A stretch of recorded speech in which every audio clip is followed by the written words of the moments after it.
Chercheuses de vérité, chercheurs de vérité, salam alaikum. Aujourd'hui, je vais vous parler de l'alcool. Ce que les sunnites ont rendu haram. Ce que les sunnites rendent haram, ce que Allah n'a pas rendu haram. C'est une forme d'association. C'est la pire des choses. D'ailleurs dans des versets, Allah le précise bien. Alors nous allons décortiquer ensemble que veut dire le mot sakara dans le Coran. Je vous explique ma méthode. Ma méthode elle est toute simple. Moi quand je cherche un mot en arabe dans le Coran, je vais chercher ce mot-là dans le Coran lui-même, dans d'autres versets, qu'est-ce qu'il veut dire, pour comprendre son sens. Je ne vais pas dans le dictionnaire arabe. Je ne vais pas dans le dictionnaire arabe parce que eux, ils vont l'expliquer comme eux, ils ont envie de l'expliquer. Comme eux, ils l'ont compris de leurs ancêtres. Mais le Coran reste inchangé. On est bien d'accord. Le Coran, tel qu'il est descendu chez Mohammed, il n'a pas été changé. Donc, le mot sakara, sakar, sukkarat absaruna, wa la taqrabu as-salat wa antum sukara, donc on va chercher le mot sakar que veut dire en langue arabe, que veut dire en français. Donc vous verrez bien qu'il veut dire beaucoup de choses en même temps. Dans la traduction bien sûr, eux ils expliquent beaucoup de choses. Bon, on va commencer par Surat Qaf. Surat Qaf verset 19. Alors Dieu dit وجاءت سكرة الموت بالحق ذلك ما كنت أعوذ بالله من الشيطان الرجيم وجاءت سكرة الموت بالحق ذلك ما كنت منه تحيد. L'agonie de la mort. Alors eux ils ont traduit sakra, c'est-à-dire l'ivresse de la mort, ils l'ont traduit par l'agonie de la mort.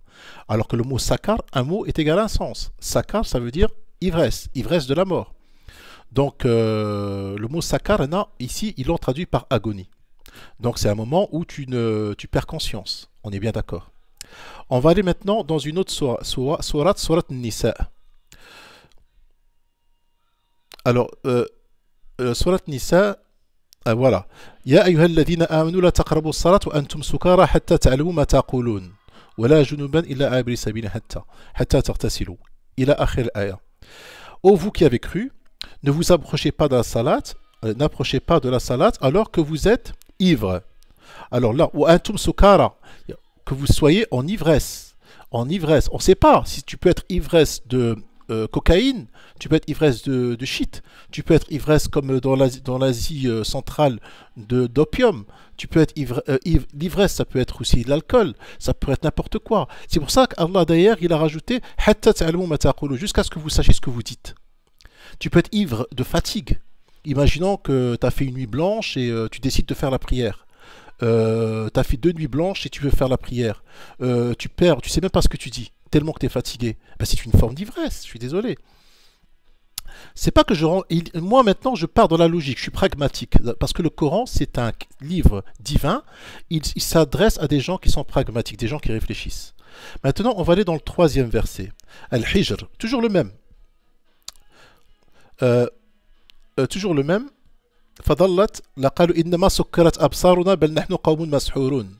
Il dirait vraiment nos yeux sont voilés. Alors regarde comment ils ont traduit le mot sakar. Sont voilés. Non. Nous avions été l'illusion. Il y a eu une illusion. Ça a rapport avec l'illusion. Les illusionnistes, pardon, excusez-moi. Les illusionnistes. C'est-à-dire, vraiment, nos yeux ont été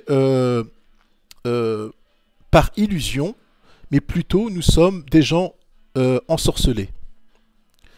Parce qu'avant, le verset là, et même si nous aurions pour eux une porte du ciel et qu'ils puissent y monter,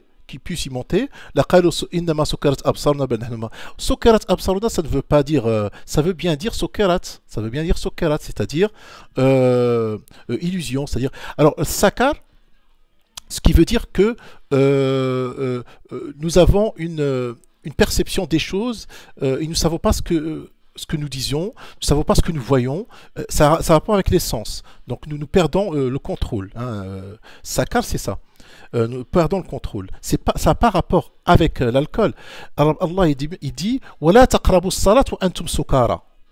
Ne vous approchez pas de la salat alors que vous êtes sukara, jusqu'à ce que vous sachiez ce que vous dites. Il n'a pas dit حَتَّى تَكُونُوا سُكَارَى بِالْخَمْرَ. Il n'a pas précisé.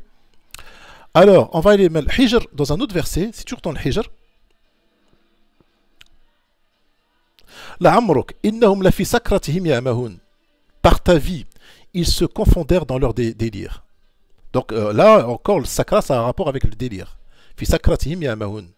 Donc il n'y a aucune précision avec l'alcool. Le sakar, c'est quelque chose qui a un rapport avec l'illusion, avec on perd le contrôle de la raison et on ne sait pas ce qu'on dit, on ne sait pas ce qu'on pense dans le Coran. Le Coran m'explique comme ça. Alors maintenant, on va aller dans le verset où les sunnites ils vont essayer c'est surat al-Ma'ida. يا أيها الذين آمنوا إنما الخمر والميسر والأنصاب والأزلام رجس من عمل الشيطان فاجتنبوه لعلكم تفلحون. C'est le verset 90 dans surat la table servie. Où les croyants, le vin. Alors là, il n'a pas dit le vin. إنما الخمر. Le vin. On peut dire, le khamar c'est tout produit stupéfiant. L'alcool fait partie des produits stupéfiants. On peut dire le khamr. Ils ont dit le vin. Il n'y a pas que le vin qui peut te faire perdre la tête.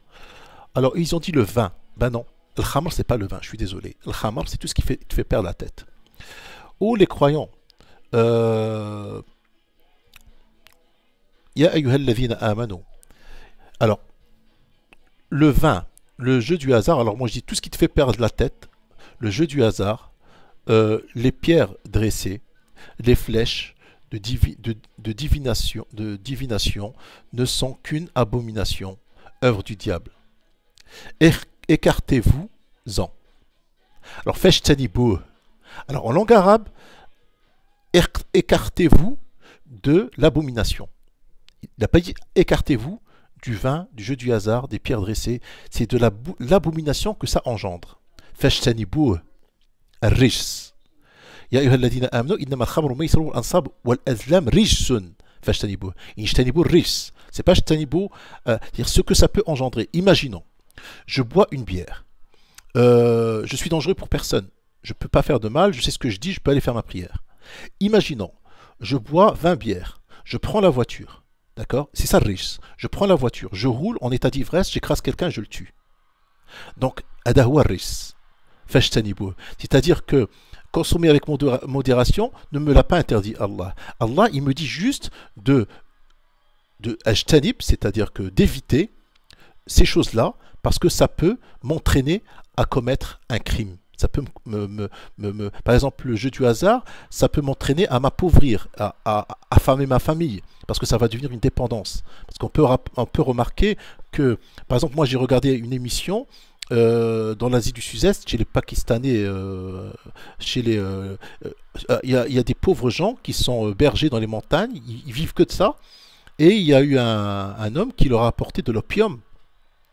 Et le mec est devenu, comme il est ignorant, il prend de l'opium, il est devenu dépendant. Et il laisse sa famille crever de faim, et à chaque fois il donne une brebis à ce dealer, quoi, ce dealer d'opium. Donc c'est ça le risque. Riche, c'est cette dépendance et cette riche, c'est ça. Pour moi, maintenant, ça tient qu'à moi, ça c'est mon avis personnel. Moi, je parle qu'aux gens qui réfléchissent. Je n'invente pas une nouvelle religion. Moi, je lis le Coran. Dieu s'adresse aux gens qui réfléchissent. Il s'adresse aux gens qui raisonnent. Donc moi, je raisonne et j'essaie de comprendre. Al-Khamar, il n'a pas donné dans le Coran une définition précise que ça a un rapport avec l'alcool. Je suis d'accord avec vous, l'alcool c'est une mauvaise chose. Moi j'en consomme pas. Ça m'intéresse pas, je fais du sport. Mais c'est pas haram.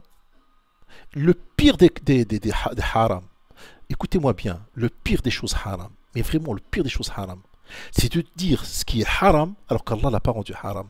Ça s'appelle l'association. C'est la pire des choses. Allah il a dit Allah yaghfiru dunuba jami'a illa an yushraka bih. Ne rendez pas haram, dans d'autres versets, il dit Lima tuharrimu ma ahalallah. Ne rendez pas haram ce que Allah a rendu licite. Wassalamu alaikum.